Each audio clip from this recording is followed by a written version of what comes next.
Whenever we listen to or speak a sentence in our native language, we engage in language processing.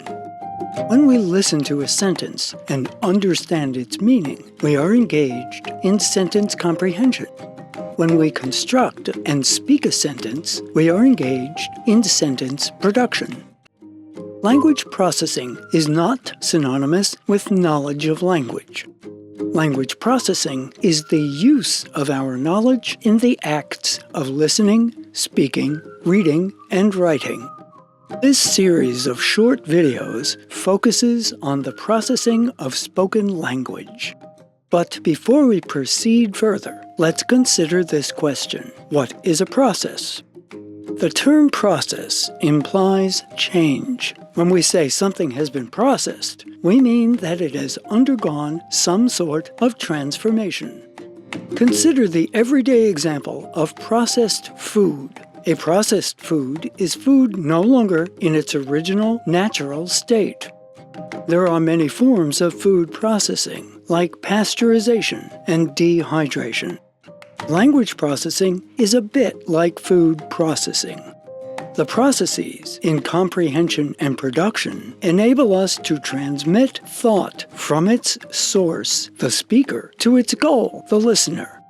You might even say that the processes in comprehension and production transform language into food for thought.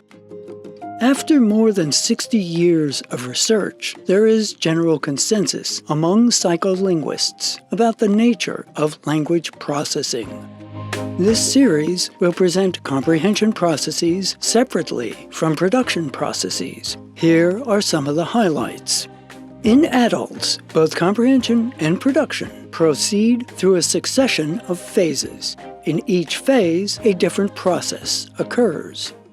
The processes in comprehension and production are necessarily different due to the direction in which information flows.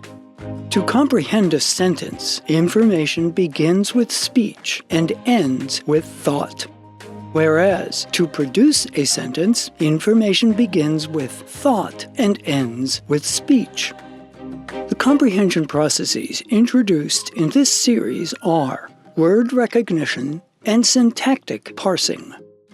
The production processes introduced are lexical retrieval and grammatical encoding. Stay tuned to this YouTube channel. Your journey into the realm of language processing begins here.